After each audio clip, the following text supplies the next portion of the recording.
ఎన్నో విధాల బాధ పెట్టారు. 43 ఏళ్ల సుదీర్ఘ ప్రయాణంలో మీ త్యాగాలు చూశాను, మీ కష్టాలు చూశాను, మీ ధైర్య సాహసాలు చూశాను.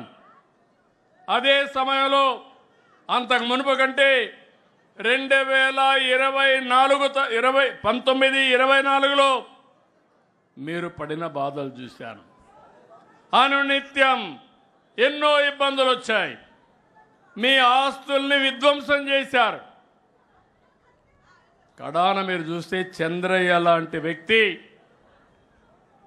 మెడ మీద కత్తి పెట్టి నువ్వు కానీ తెలుగుదేశం పార్టీని వదిలేస్తే నీ ప్రాణం కాపాడుకుంటావంటే నా ప్రాణం పోయినా పర్వాలేదు, తెలుగుదేశం పార్టీ జెండా మాత్రం మోస్తూనే చనిపోతానని జై తెలుగుదేశం, జై ఎన్ చంద్రబాబు అని తుది శ్వాస వదిలిపెట్టాడంటే నా జీవితంలో ఏ విధంగా మరిచిపోతాను మీ త్యాగాలని చెప్పి నేను మీకు తెలియజేస్తున్నా. అలాంటి త్యాగాలు చేసిన వ్యక్తులు ఈ పార్టీలో ఉండడం గర్వకారణం. మీరు నరేగాలో పనులు చేస్తే డబ్బులు ఇవ్వకుండా కావాలని వేధించి మిమ్మల్ని ఆర్థికంగా దెబ్బతీసే ప్రయత్నాలు చేశారు. ఓసారి బాధ కలుగుతుంది. ఎప్పుడు రానటువంటి సంస్కృతులు ఇవన్నీ. రాజకీయాలు అనేటివి ప్రజాహితం కోసం పనిచేస్తాం, ప్రజల కోసం పనిచేస్తాం. కానీ వీళ్ళు చేసిన పని మీరు చూస్తే కొత్త కొత్త సంస్కృతులు వచ్చాయి. మనిషిని కొడితే లేకుంటే వాళ్ళని వేధిస్తే మళ్ళా రికవర్ అవుతారని కొత్తగా ఒక సంస్కృతి. ఆస్తుల్ని విధ్వంసం చేయడం. మనం పెట్టిన చెట్లు, అరటి తోట కానీ ఆరెంజ్ గార్డెన్స్ కానీ ఇలాంటి గార్డెన్స్ నరికేసి ఆర్థికంగా దెబ్బతీస్తే వాళ్ళని కుంగదీయచ్చని చెప్పి ఆలోచన చేసే రోజులు ఇవి.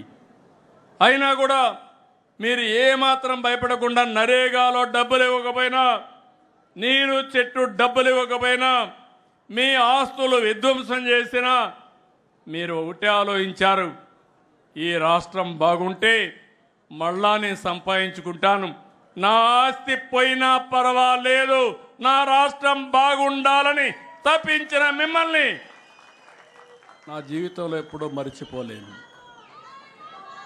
అలాంటి కేసులు చాలా చూశాను. అందుకే నేను ఒకటే చెప్తున్నా, ప్రతి ఒక్క కార్యకర్త చేసిన త్యాగాన్ని గుర్తుపెట్టుకుంటాం. అదే సమయంలో మీ అందరికీ ఒకటే విజ్ఞప్తి చేస్తున్నాను. నేను బయట వస్తే కిలోమీటర్లు పరిగెత్తిన కార్యకర్తలు ఉన్నారు. అదే పని. ఓసారి ఎన్నో ఇబ్బందులు క్రియేట్ చేసిన, ఇండ్లల్లో ఉండడానికి వీలు లేకపోయినా పార్టీ కోసం పనిచేశారు.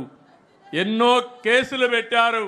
మా తమ్ముడు చెప్తున్నాడు, తప్పకుండా 95 సీఎంగానే ఉంటా. మీకు డౌట్ ఏం అవసరం లేదు. మంచికి మంచిగా ఉంటా. ఎవడైనా చెడు చేసి తప్పించుకోవాలంటే తాట తీస్తా.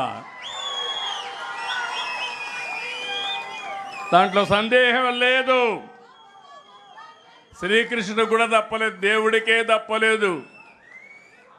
తప్పు చేసిన వాళ్ళని శిక్షించకపోతే మంచిని కాపాడలేము. కానీ ఇక్కడ మీరు గుర్తుపెట్టుకోవాల్సింది, శిక్షించేటప్పుడు కూడా ఎవరైతే తప్పులు చేశారో నిజమైనటువంటి వ్యక్తుల్ని శిక్షిస్తే ప్రజలు కూడా అప్రిషియేట్ చేస్తారు. కానీ మనం చేసేది రాజకీయ కక్షల కోసం పోతే మాత్రం ఎవరు విశ్వసించరని చెప్పి నేను మీకు తెలియజేస్తున్నా. ఇంకో పక్క నేను ఒకటే మీ అందరికీ హామీ ఇస్తున్నాను. ప్రజాస్వామ్యంలో పార్టీ కార్యకర్తలు చాలా ముఖ్యం. జెండా మోసేది మీరు, ప్రజల్లో చైతన్యం తీసుకొచ్చేది మీరు, ప్రభుత్వం యొక్క సందేశాన్ని ప్రజల్లోకి తీసుకుపోయి ఎక్కడికక్కడ ప్రజల్లో ప్రభుత్వం పట్ల పాజిటివ్గా క్రియేట్ చేసేది మీరే. అందుకే నాకు ఎప్పుడూ జ్ఞాపకం, తెలుగుదేశం పార్టీ కార్యకర్తలుగానే హుషారుగా ఉంటే తెలుగుదేశం పార్టీకి ఓటమే లేదు.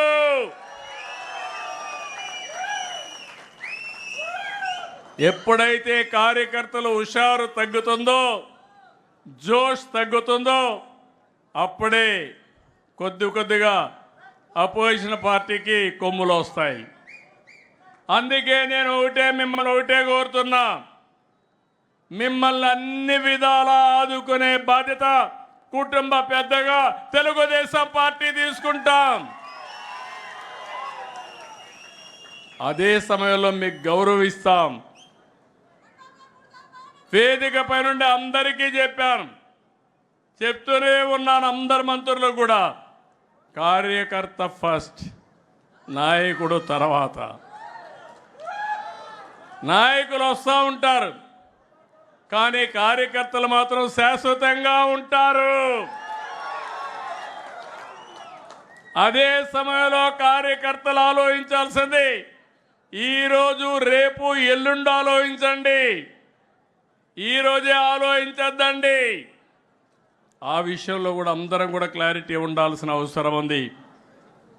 సంక్షేమ కార్యక్రమాలు, అభివృద్ధి కార్యక్రమాలు అందరికీ చేస్తాం, కానీ తెలుగుదేశం కార్యకర్తకు గుర్తింపిస్తాం, ఎన్డీఏ నాయకులు గౌరవిస్తాం, పనులన్నీ మీ ద్వారానే జరగాలనేది నా అభిమతం అని చెప్పి మరొక్కసారి మీకు తెలియజేస్తున్నా. ఎవరైనా నాయకులు దీనికి విభిన్నంగా పనిచేస్తే ఆ నాయకులు నియంత్రణిస్తా, మొహమాటం లేదు.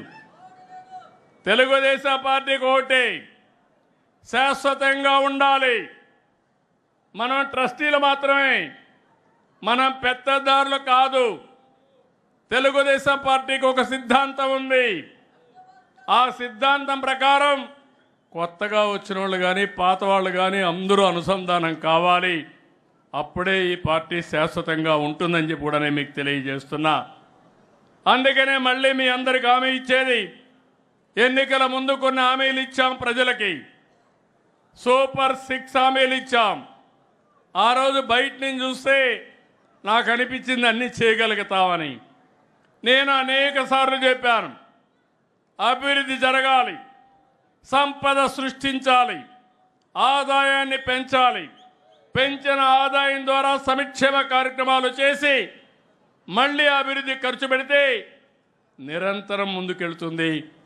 లేకపోతే అప్పులు చేసి సంక్షేమ కార్యక్రమాలు ఇస్తే కొన్ని రోజుల తర్వాత ఆగిపోతాయి. ఈరోజు అలాంటి పరిస్థితుల్లో మనం కోరకపోయాం. 9,74,000 కోట్ల రూపాయల అప్పులు. దీనికి వడ్డీ కట్టాలి, అసలు కట్టాలి. అభివృద్ధి ఆగిపోయే పరిస్థితి వచ్చింది. కానీ నా జీవితంలో ఎప్పుడు కూడా నేను ఓటమిని అంగీకరించను. తప్పకుండా ఈ రాష్ట్రాన్ని అభివృద్ధి చేసి నెంబర్ 1 స్టేట్గా తయారు చేసే బాధ్యత ఎన్డీఏ కూటమి తీసుకుంటాం. అందుకే మీరు చూస్తే ఎన్నికల ముందు ఇచ్చిన హామీలు, పింఛన్లు పెంచాం. నేను సవాలు విసురుతున్నా, ఎవడన్నా విమర్శిస్తే 4,000 రూపాయలు, 200 రూపాయలు 2,000 చేశాం. 5 ఏళ్లు ముక్కి మూలిగి 200 పెంచితే ఒకేసారి 4,000, 5,000 చేయడమే కాకుండా ఏప్రిల్ నుంచే ఇచ్చిన పార్టీ తెలుగుదేశం పార్టీ. 5,500 రూపాయలు దివ్యాంగులకు పింఛనుంటే ఎంత ఈరోజు? 6,000. ఎవరు చేశారని అడుగుతున్నా. డయాలిసిస్ చేసుకునే వ్యక్తులుంటే 10,000 రూపాయలు ఇస్తున్నాం. బెడ్కే పరిమితమయ్యి వాళ్ళకి ఎవరన్నా ఒకరు చూసుకోవాల్సి వస్తే ఆ ఇంటికి భారం కాకుండా 15,000 రూపాయలు ఇచ్చే ఏకైక పార్టీ, మానవత్వంతో పనిచేసిన ప్రభుత్వం ఎన్డీఏ ప్రభుత్వం. ఈ విషయాలు మీరు గుర్తుపెట్టుకోవాలి. ఈరోజు ఒక్క పింఛన్ల కార్యక్రమానికి 33,000 కోట్ల రూపాయలు సంవత్సరానికి ఖర్చు పెట్టి మొదటి తారీఖు వస్తే ఏది లేకపోయినా పర్వాలేదు, మొట్టమొదటిసారి నా మీద ఆధారపడ్డ ఈ యొక్క వృద్ధులకి వికలాంగులకి పింఛన్లు ఇవ్వాలని కుటుంబ పెద్దగా ముందు వాళ్లకు పంపించిన తర్వాతనే వేరే కార్యక్రమం చేస్తున్నా.